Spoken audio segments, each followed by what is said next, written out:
The movie begins with a person on a computer. He goes to a dirty video website, log in and clicks on a live video. Woman is on her bed moving around. She asks her viewers for requests and execute as they wish. She calls herself Desiree, and a few minutes later, she signs off. Once all cameras are turned off, she removes her wig, goes back to Kathleen, which is her real name. She steps out of that room, which is hidden in her closet, and she locks in. We then jump into a woman making a speech. Her name, Grace. She is an author and is talking to her fans. Her new book, Brazen, talks about a woman living a double life. After she finishes her speech, she then receives a call from Kathleen, her sister.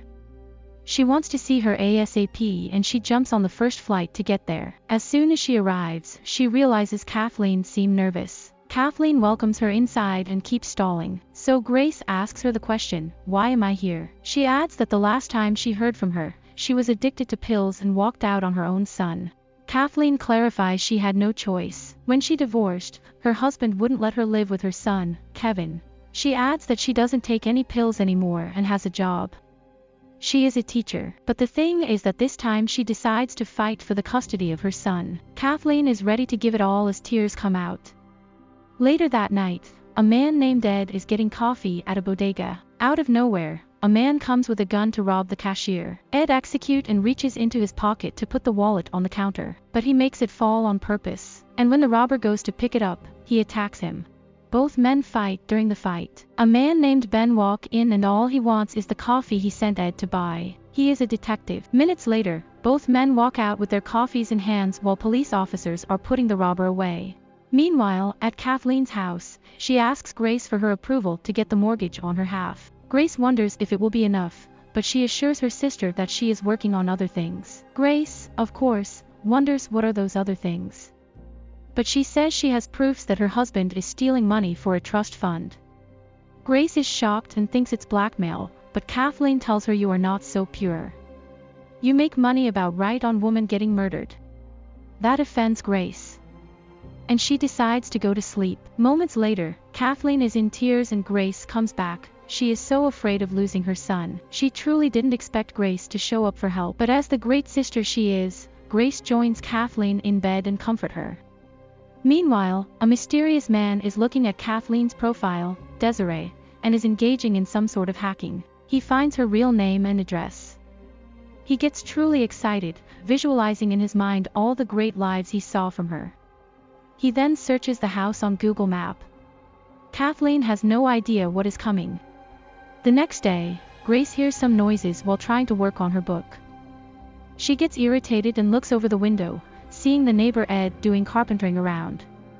She then decides to pay him a visit. She thinks his house is the best on the block. She even brought him some coffee. But when Ed hears her name, he goes inside to grab one of her books while she Googled him, realizing he is a detective. She congratulated him on the headlines, but for him, it's just part of the job. When she hears that it is his week off, she tells him she wants to spend time with him. Maybe figure out a fictional murder case for her next book. Days later, Kathleen is at her regular job, a teacher. As soon as she finishes, a student by the name of Gerald wants to talk to her. But Grace calls her so he leaves. Grace wants to borrow some of Kathleen's clothes for her date with Ed. Grace then realizes the secret door in her closet, the one that leads to her secret life of Desiree online. She asks Kathleen about it, but she tells her she will explain it to her later. As she hangs up, someone is looking at her from afar. At home, she finally FaceTime with her lovely son. But Jonathan interrupts the call and hangs up. She then gets another call. She says, tonight is not good, but it seems she has no choice here. So she goes into her secret room in the closet. She takes a gun out and closes the door. Meanwhile, Grace is enjoying herself with Ed, especially that he is a detective. So they go through all possible scenarios during a police investigation of a murder. After the dinner, he brings her to his house. They continue their playful imagination of investigation. While doing so, they get closer and touchy. Meanwhile, Desiree is doing her usual life. Someone with a mask approaches the house and looks inside.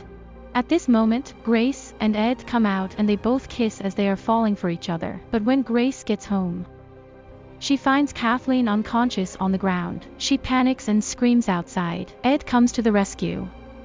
He comes in and also sees Kathleen's body.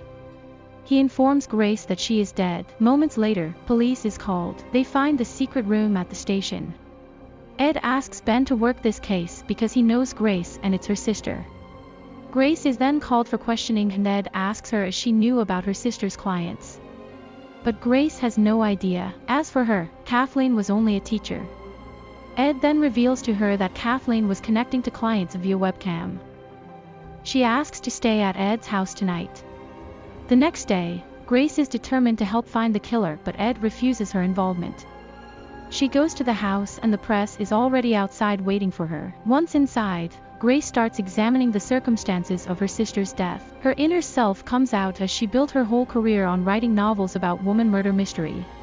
Ed doesn't think it's a good idea and thinks she should go. Grace pushes him to tell her the details of her death, and Ed reveals he came by the back door. He wasn't stolen anything, so he was really after her. We are also shown the events of that night. The intruder took Kathleen by surprise, dragging her to the living room and killing her. Later that day, Ed and Ben go visit the company Kathleen was working for.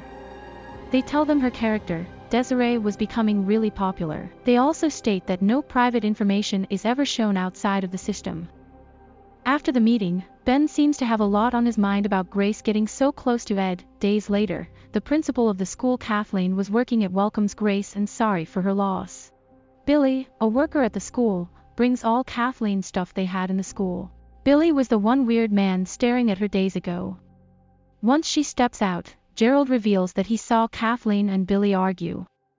So Grace goes to confront Billy, who says the reason they were arguing was because he found out she was Desiree through his cousin. Grace immediately shares this info with Ed, and the detective team arrives at Billy's house.